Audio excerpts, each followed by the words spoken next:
hapon sa tanan. Welcome to Apologia Gospel Church. Ako dahil si Bro Paul or Pastor Paul. For those who are new here, we welcome you. There is Apologia Gospel Church. I see some new faces and we welcome you here.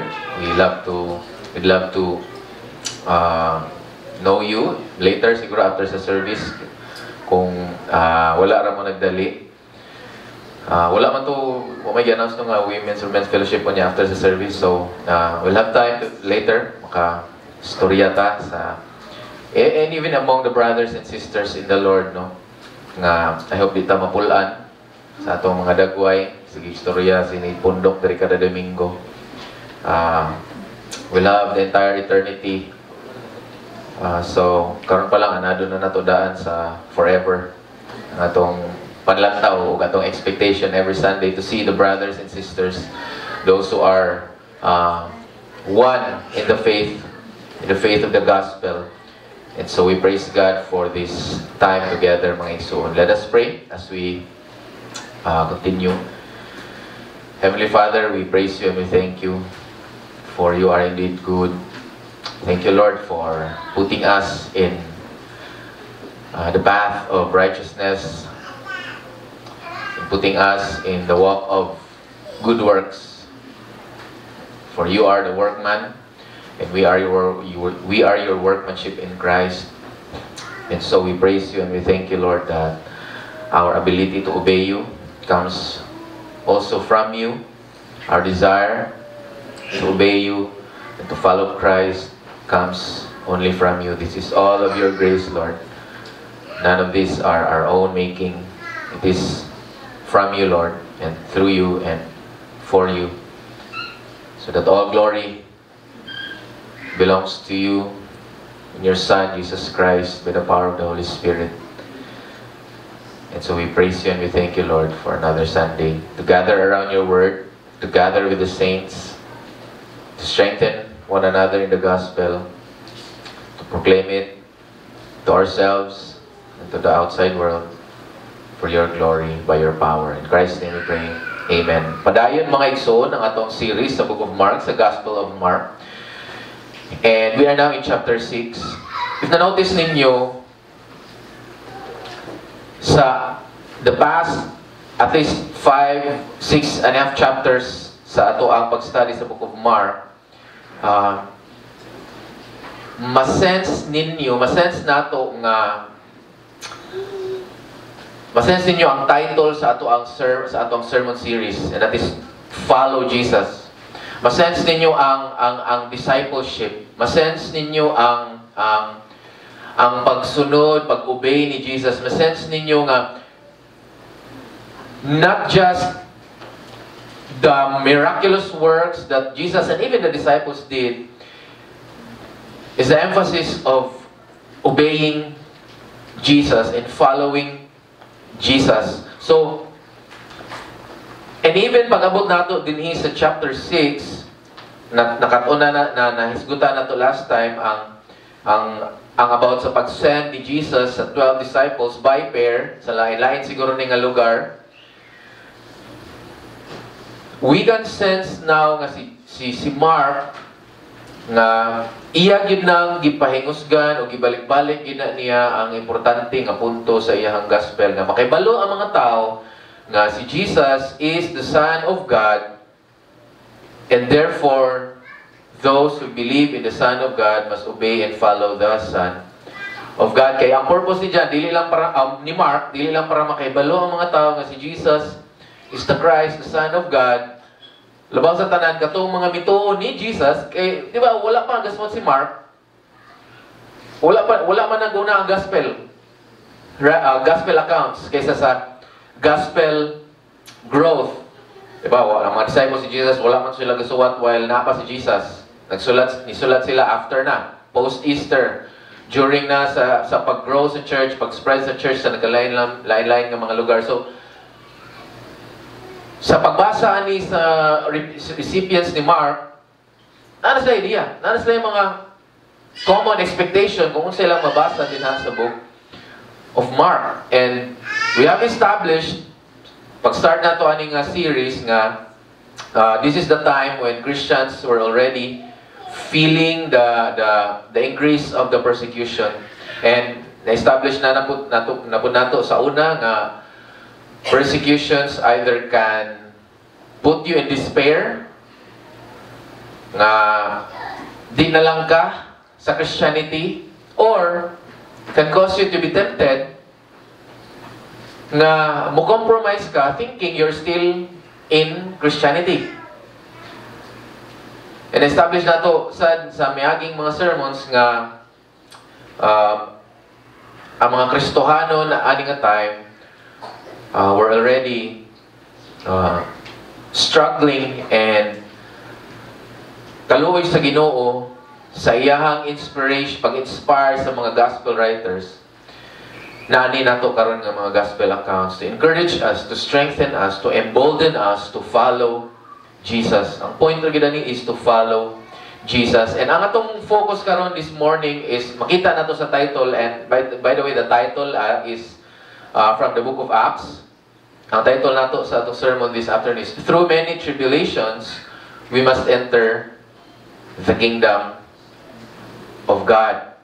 It's in the book of Acts. It was the time na grabe ang tribulation sa Christian church, and they prayed to God, and they already accepted the fact that the more they live their Christian lives, the greater the persecutions will become. And the Christians are encouraged nga this is the gate to the kingdom. But as ominous as the title is seem nga suma mo ba? As we enter the kingdom, it is through tribulation. So unsa man ni mahimong miserable atong kinabuhi sa diha mo natang Christian? Puro ra gid ni kasakit, puro ra gid ni kalisdanan, puro ra gid ni bati before maabot ang nindot. And I also want to establish this afternoon through the tribulation, the Son of God, Jesus Christ, is with us. And that's the only comfort we need. More than just knowing the truth about Jesus Christ Himself is with us, as He has promised in the Great Commission.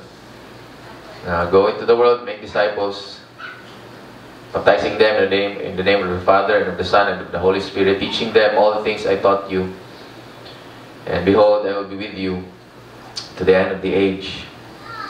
And Christ has shown that to us by giving us the Spirit of God, so that by the power of the Spirit of God, by the strength and the encouragement and the counsel of the Spirit of God, we know that the Son of God is with us through and through. So we're in Mark chapter 6. We'll start with verse 14 hangtod sa 29. And let me read the passage, and then we'll go through the study. Let me begin. This is God's word. And King Herod heard it, for his name had become well known. And people were saying, John the Baptist has risen from the dead. That is why these miraculous powers are at work in him. But others were saying, he is Elijah. And others were saying, he is the prophet, like one of the prophets of old. But when Herod heard it, he kept saying, John, whom I have beheaded, has risen.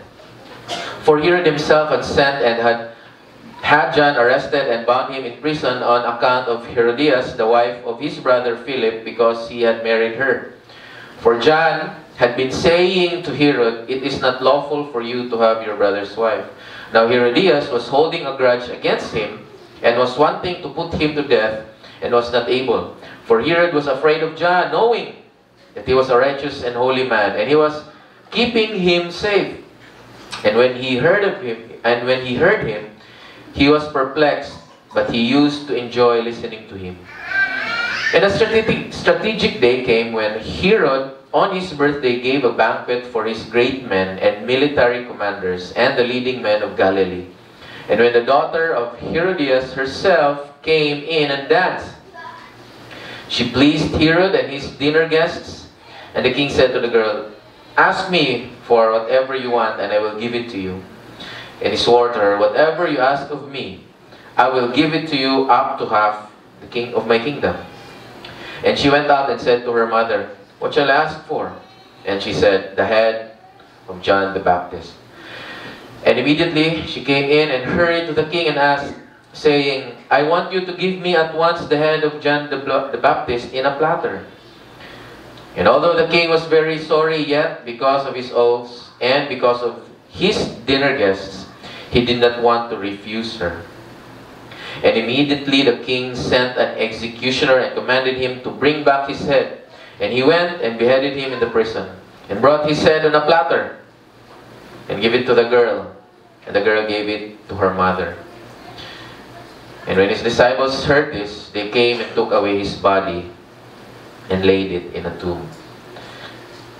Immediately, makita na to sa verse 14 ang connection sa last nga nahitabo nga Jesus was sending his disciples, and he was not just sending his disciples to do something, he gave them instructions and authority to what? To cast out unclean spirits, the power to heal the sick, and labaw sa tanan, to proclaim the message of the kingdom that is pointing people to Jesus. And Herod heard of it.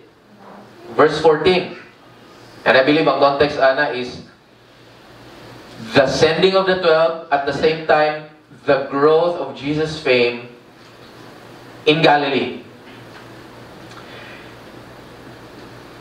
And nga nung na-concern si Herod, ani, and even the others with him, is because naganta mong idea gamay sa eschatological view sa mga Jews ani nga time.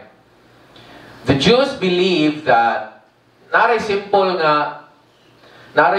nga flow ang redemptive history ni God. The present evil age and the age to come, or the age of the coming of the Messiah.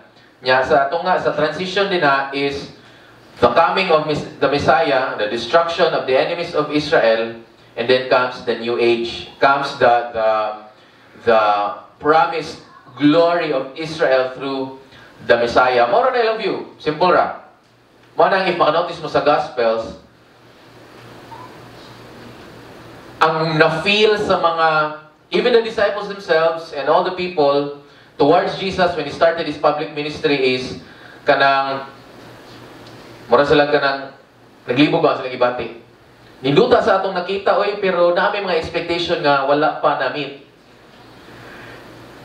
And if naka-remember mo sa disciples, na naingon sila nga sa Book of Acts, nga, Lord, when will you restore Kingdom of Israel?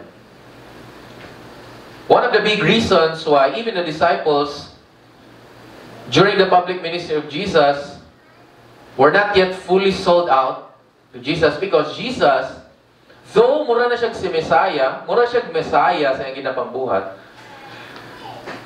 Jesus didn't take any political stance ato nga time. Ka-remember mo sa Jesus' entrance to the temple, riding a donkey, nagtuon na to ang mga tao, kini revolution na ni, let's support Hosanna, blessed is he who comes in the name of the Lord. Because they were chanting that with some political undertones kay o na ni, musulong na si, para sa ilang naon na to, si Bonifacio. I-lead na ta ni Aning Christ, kaya siya ko na Messiah, Jesus.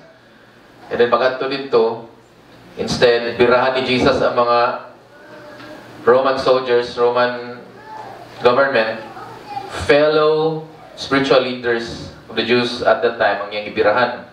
Gi-cleanse niya ang temple, naglatigo siya, pangyabo niya ang mga tinda dito. Nasuko si Jesus because the Father's place of prayer become den of thieves. Naimo na lang siyang negosyohanan.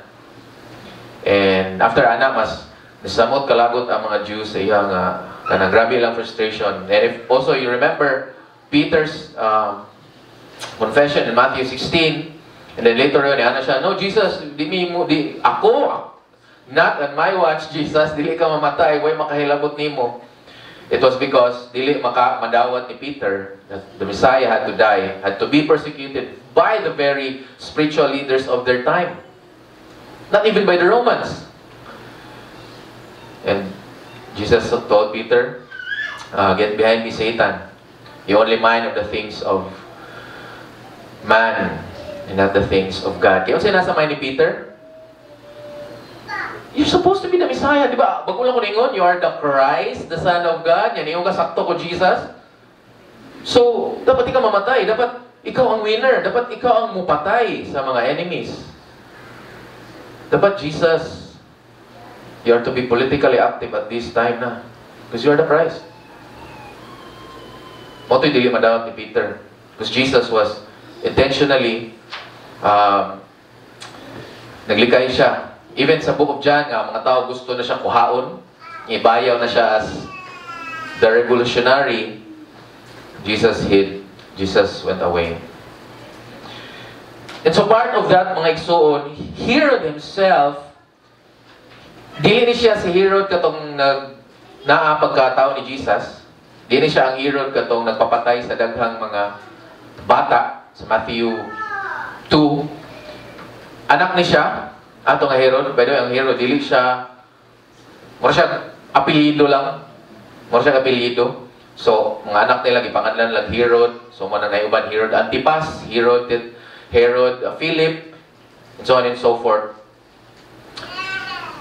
But ang common thing with these people is that somehow they have precise theological understanding of the Messiah.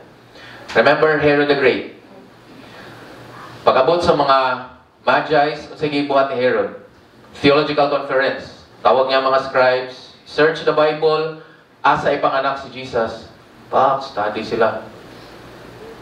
Bethlehem. Siya dito, tuo ka na. Tuan ninyo dito. And he believed that. He believed that. Kaya kung di pa siya mutuo sa Messiah, siya, di man na. Storya raman na, di man na tinood ang Bible, sinuwat raman nagtao. We don't have to worry about that. Herod the Great believed that. That's why yung ipato ang mga Magi, sige daw, pangutan na kung kumusta na, and report lang muna ako. Of course, we know his sinister plan was to destroy that baby who was to be the king of the Jews. Kay politically, threat siya ni Herod. The same thing gapon ang sa pick up diri ni Herod. So ito basahan, and King Herod heard it, ang sending of the 12 and ang power ni Jesus, so much so that his power can be in a sense mapahulam na niya sa mga disciples. There's something new, this is something crazy, this is a movement nga murag, lahi naman ni. Mura na manig ang eschatological period nga atong gihuwat sa dirang mo ni ang Messiah. For his name, Jesus, had become well known. And the people were saying, John the Baptist has risen from the dead, and that is why these miraculous powers are at work in him. Now, resurrection, at least some of the Jews, even their scholars, they believe nga kini, usani siya ka eschatological reality that will signal and bring about the eschatological powers of the kingdom of God. So, pag-ingon sa mga tao din nga, si John the Baptist ni, nabanhog usab. And that's the reason why he has these powers. Kay, of course, if you are risen from the dead, you are no longer under the curse of sin. If you are no longer under the curse of sin, you have powers of the new age. Which is, by the way, mo na ginabuhat pag ipakita ni Jesus. Temporarily, na-lend niya sa mga disciples. But sa Jesus, mo na ito yung ipakita, yung words o yung miraculous works.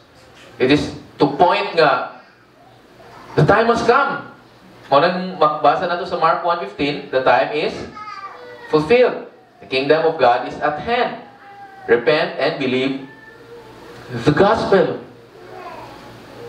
So niya na sila nga, si John the Baptist ni. But others would say nga, he is Elijah. Now, Elijah and John the Baptist,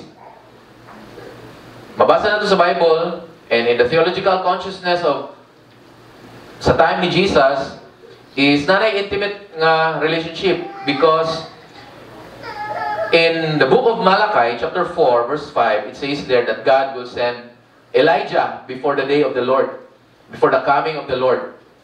So naay murag eschatological Elijah nga moabot, dili ma-reincarnate si Elijah kay sa to siya namatay, wa? So di siya kinahanglan reincarnate.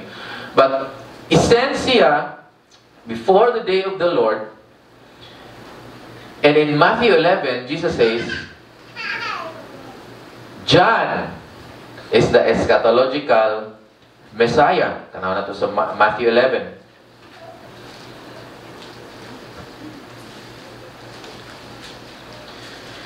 Na mga question about kang John the Baptist.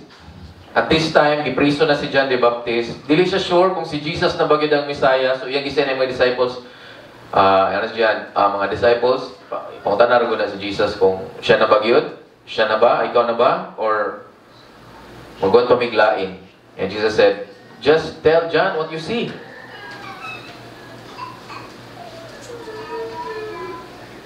And ipadayon si Jesus og storya. Jesus says, and what did you go out to see? A prophet? Yes, I tell you, the one who is more than a prophet. In a sense, more than a prophet si John, because si John is the eschatological prophet of the coming new age, who will prepare the way of the Lord. Malachi chapter 3.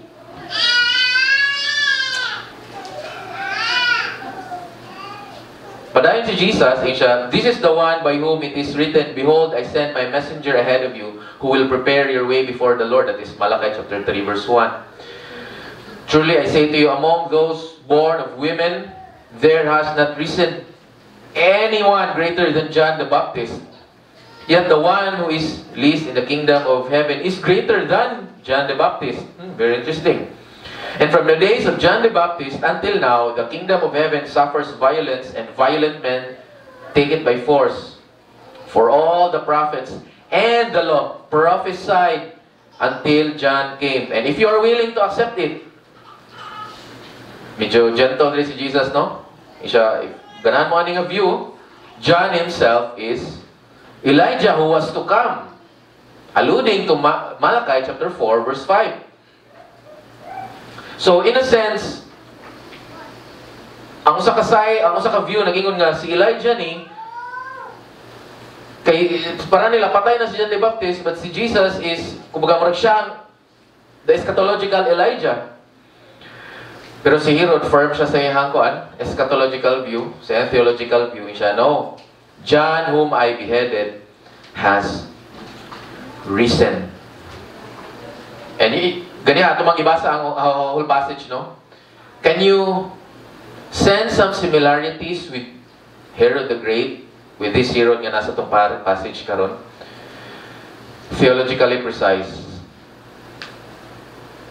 But ang pinakagihatagan nila og bili, ang political gains. Nga naman, they would even kill the Messiah para lang magpabilin sa pwesto. Kani mga tawhana, Herod and his father knew the scriptures, knew the theological landscape of Israel ani nga time. But they were so engrossed sa ilang mga political nga mga tinguha nga imbis malipay sila nga nagpakita na ang Mesiyas, showing the signs and powers of the new age, naunsa sila? Nabalaka, nagproblema.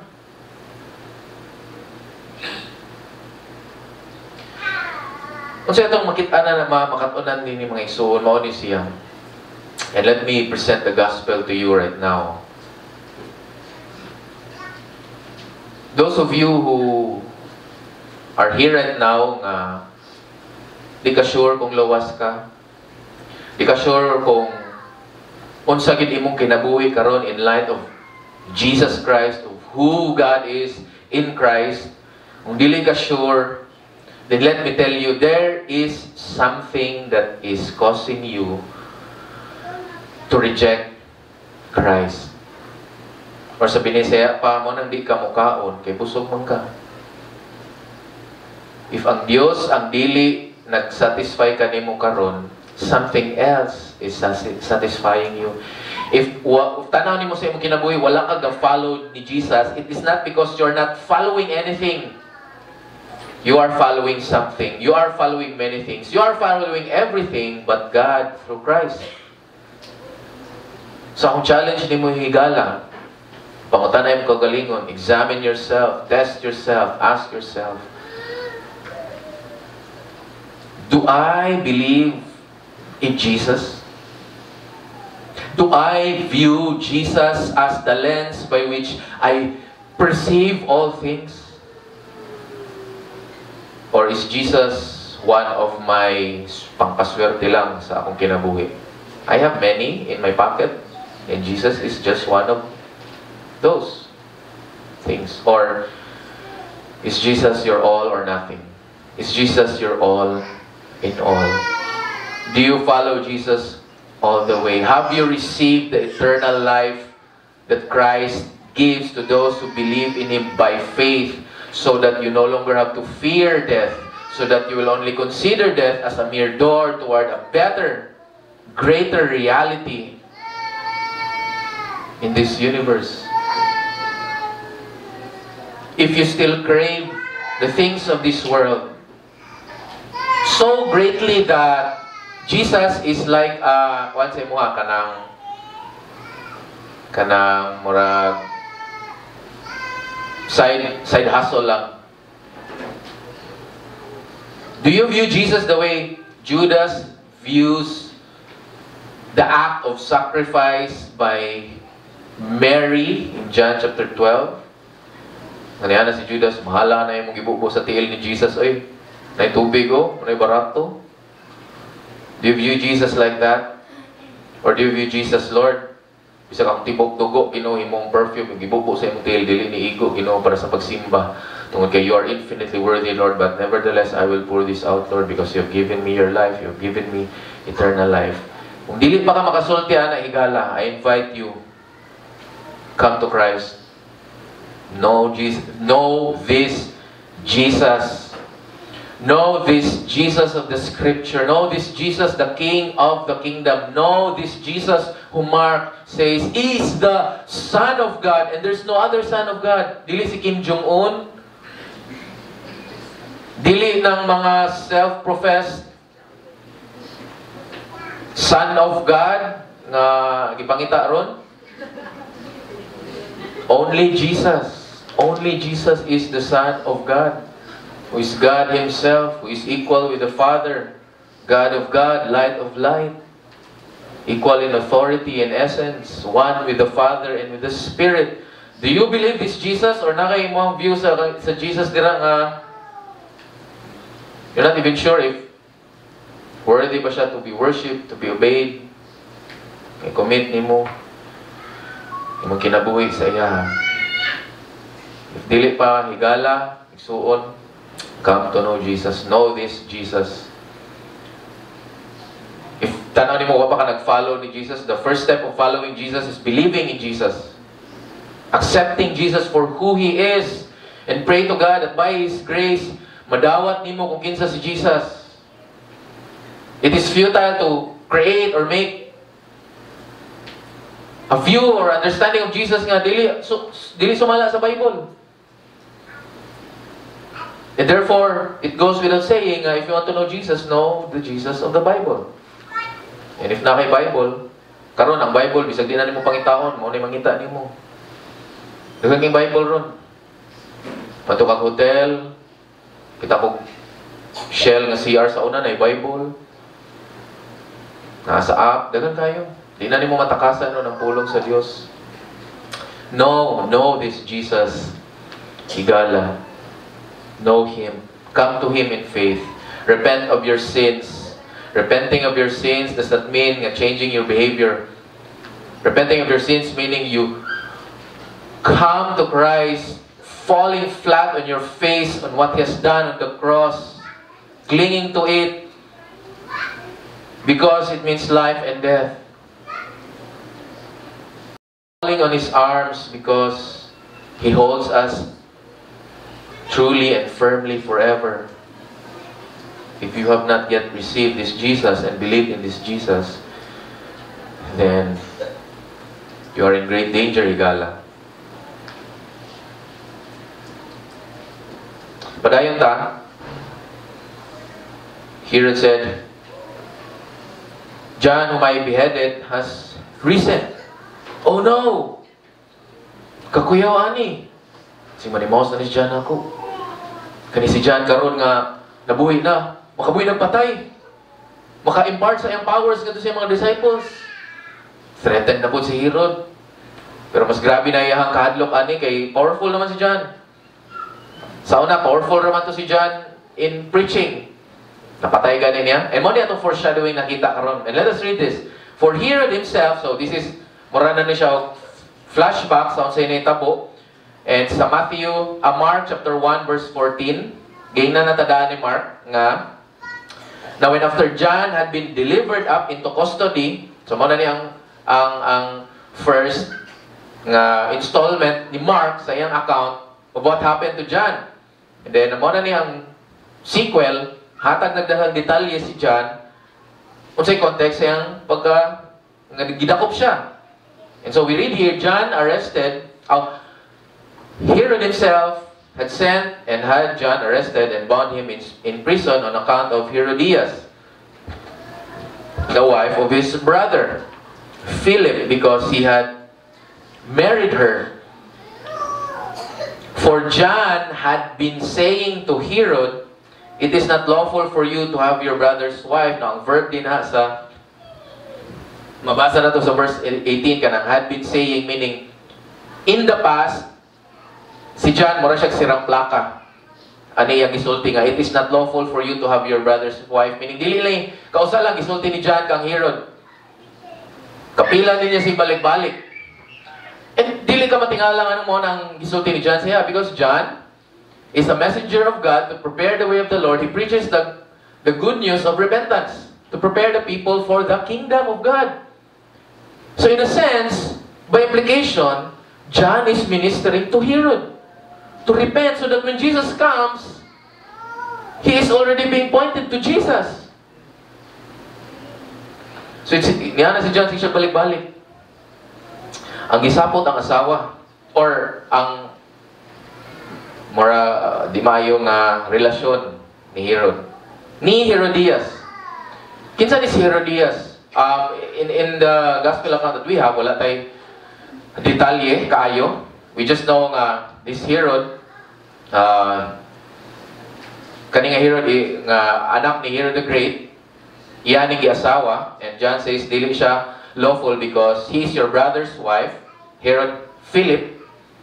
Wife siya, anak ni Herod Philip niya, nagpakasal siya ani nga Herod. But sa outside extra-biblical sources, nag-ingon ni nga, complicated kayo ni, si Herodias, anak siya sa brother ni Herod nga, nasa itong passage diri. So, mura siya, pag umangkon, ani nga Herod, and then nagpakasal sila. Dagan pa kayo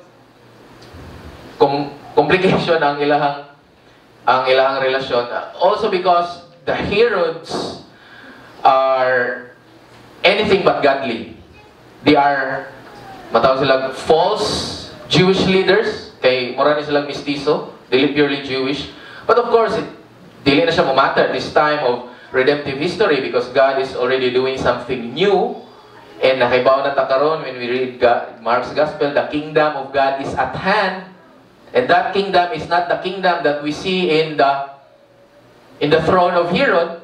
It is now the kingdom of the Messiah, which is supposed to be mo'y huwaton sa mga tao. Either sa political leaders of Israel or spiritual leaders of Israel. Ato sa Old Testament, the king represents, in a way, God to the people, and the prophets, in a sense, represents the people of Israel to God.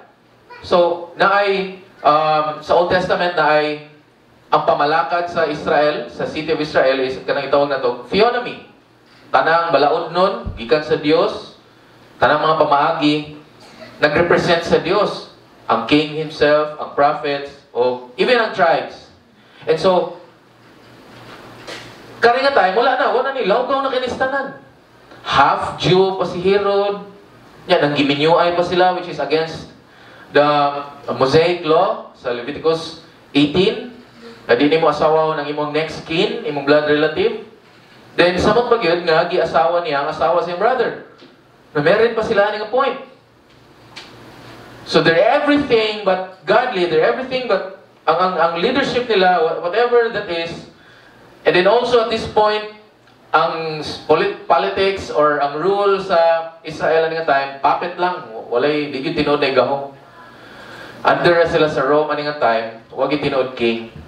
Even King Herod, tagaan lang siya title ng king, pero king ra ka diya sa imong kuan ha. Bahala kung sa imong buhaton, mangurap ka dira basta ilang hilabti ang Roman Empire nga mo ay main master sa inyong lugar sa Israel. And so, mao ni ang ilang situation. So si Herodias, she was holding a grudge against John and was wanting to put him, kanang verb dira, wanting to put him, the same na klase nga types of verb nga gihisgutan nato sa verse 18 kanang John had been saying, meaning in the past kadaghan nagiplanuhan ni Herodias nga patio ni si John. It's just that she was not able to. And one of the main reason is that si Herod, kani Herod itong isgutan karon, is protecting John. And also, ang mga tao nag-consider ni John nga yes, he is a prophet. But it was only until then nga nakakuha og opportunity si Herodias.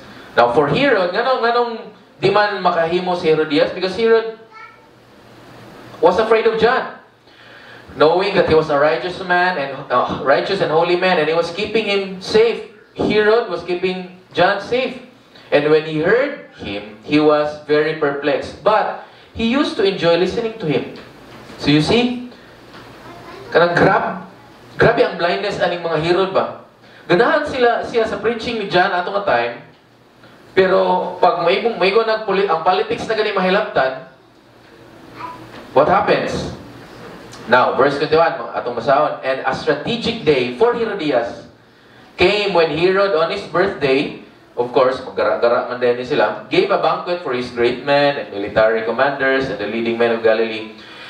And Herodias, na siya anak daan, dili niya anak ang Herod nga itong gisgutan diri, on his birthday, came in and danced. It is constructed in such a way nga, ang mama ang nagplano ning ina, sige ina, pato, sayaw dito. And this sensual dance, to arouse the men nga na dito, mga military commanders man eh. And by the way, this is Herod's, kaning babae nga ni sayaw karon, Herod's pagumangkon. And when Herodias herself came in, and when the daughter of Herodias herself came in and danced, she pleased Herod and his dinner guests. And the king said to the girl, ask me for whatever you want and I will give it to you. And he swore to her, even up to half my kingdom. And it seems here nga, ang anak ni Herodias, dili wa siya kabawon sa plano siyang mama. Dali-dali siya ganito, ma'am, sa'yo akong pangayoon. And the sinister answer of her mother was the head of John the Baptist. Nawa ang kahubog ni Herod pagtubag sa bata ani. Kaya today ng bata, give me the head of John the Baptist. Na wasan siguro kadali si Herod, ba't o siya mahimo? Because of the people and the oath nga iyang gihatag. And although he was sorry, siya mahimo, he sent for John and killed him and brought his head on a platter and gave it to the girl, and the girl gave it to her mom. And when his disciples, John's disciples, heard this, they came and took away his body and laid it in a tomb. Mao ni siya mga higala ang story ni John as it relates to Mark's purpose of writing this gospel account, to know that Jesus is the Son of God. Unsa ito makatunan ani mga igsoon? Mo na siya una.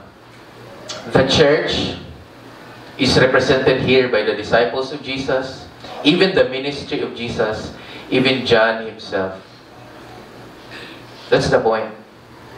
Una, a major point. So whatever the church was going through at this point when Mark wrote this, we are given this mga reality bites ba, mga realidad sa pagpangalagad sa Ginoo na mao ni ang possible may tabo. And many Christians during those times, in the rising of the great persecution in the Roman Empire at that time, caused some Christians nga mo back out. In fact, mga accounts during that time between Augustine and some other Christian leaders, nga nayoban mga Christians ni compromise. Ang kalalis ni Augustine, ingon siya nga, dili na sila pabalikon. Dili na sila pwede mo repent. Ilan ang gi-reject si Jesus karon, impirno na sila. Si Augustine, siya, ayaw, napay ni-repent man. I-process na to balik sa membership sa church. So, nana ng attention early on. And so, in a sense, na ay challenge nga, giatubang karon ng mga Christians nga, bugat kaayo. Here, Mark is telling that it could mean your life. If you live your life as a Christian, following, obeying Jesus, the Son of God. So brothers, ang challenge ani is this. Do you know what it means to obey and follow Jesus?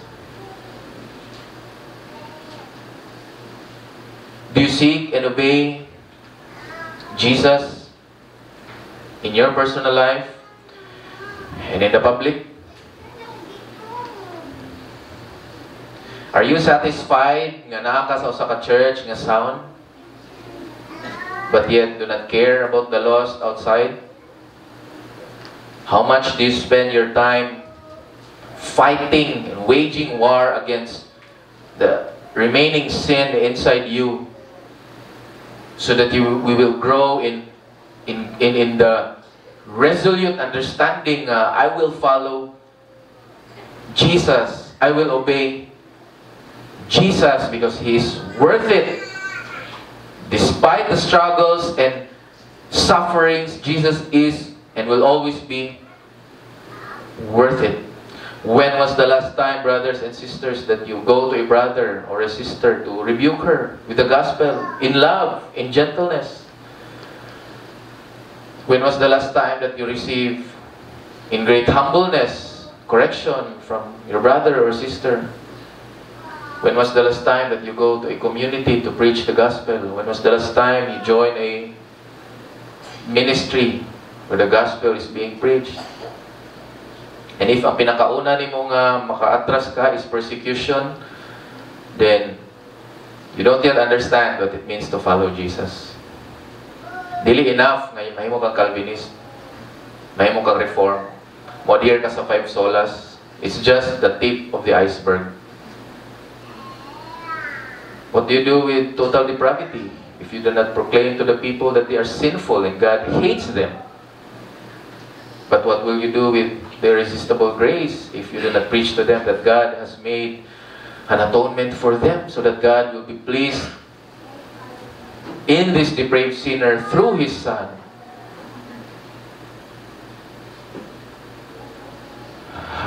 Have you ever shared the gospel to a workmate, silingan?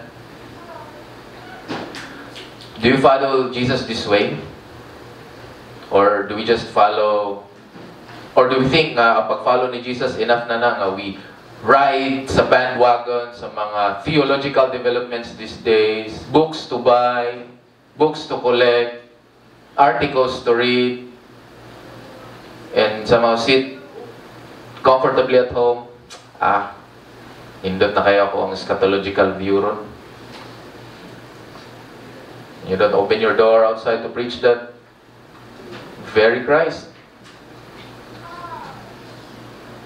Gahapon, sa outreach ministry na to sa Konsolasyon, nami ganito nga balay.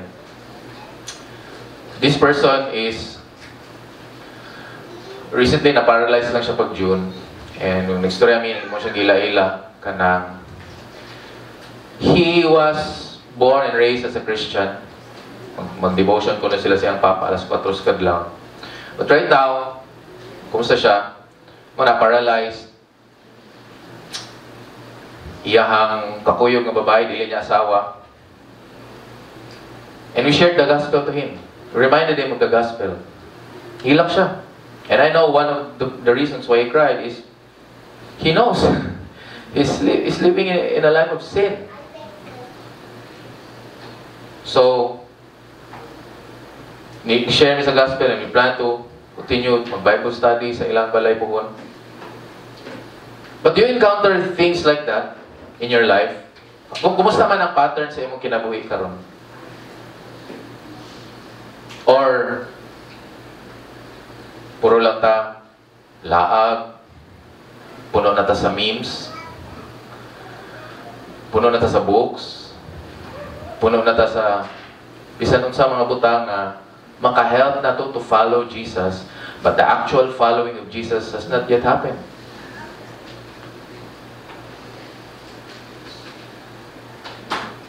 And do you think Jesus, when his disciples showing great weakness, great foolishness, Jesus, dangon ta niyo bangaa sa ninyo lahi tabi, ilistag lang din. No, wala niya na si Jesus. Nagpadayon siya sa ministry. Nagpadayon siya sa public ministry. Nagpadayon siya sa butang nga gitawag sa amahan niya nga buhaton din sa kalibutan.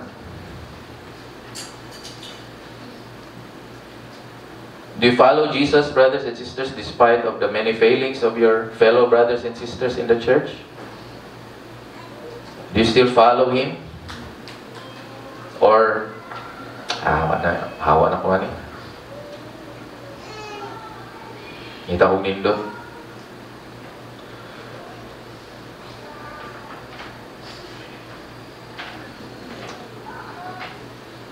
What it means to the early Christian church when Mark wrote this is this: continue to obey and follow Jesus. Not because waypaki or insensitive si Mark sa pagsuwat ani nga gospel account, but there is only one strengthening and encouraging truth para sa Christians nga makapadayon sila. And that is to know that they are following Jesus, the Son of God, even through the valley of the shadow of death, even through the fangs of the lion, to great persecution, even to the point of death. There is only one truth that encourages and strengthens and emboldens Christians, and it is this: we are following the Son of God. Basig nakalimot na ta nga ang atong commitment, ang atong love, ang atong pag-follow din na kang Jesus is a relationship. Dili lang siya adherence to some theological framework, but a relationship with this King, by which the time has been fulfilled and is now being fulfilled and will be fulfilled, will be consummated when He comes back. Do you follow Jesus? Or we're still in our seats, in our chairs, in our tables, patting ourselves. Calvinist na ka, okay na ka. Reformed na ka, okay na ka. Good job, you. Marag ikaw na po yung nag-ana sa himself ba? Mayuhanin mo bitaw.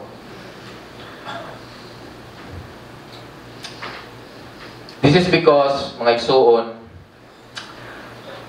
what we see in what happened to John, what we see what happened to the disciples, and later on makita pa ni nato sa atong pagpadayon. In fact, ang account din ni John, mura siyang na-insert sa training ni Jesus sa mga disciples. Kaya later on makita nato nga namalig na ang mga disciples after sila gisend ni Jesus 2 by 2. Na-insert din niya ang story ni John, and it's purposeful for Mark at least to strengthen and encourage the Christians.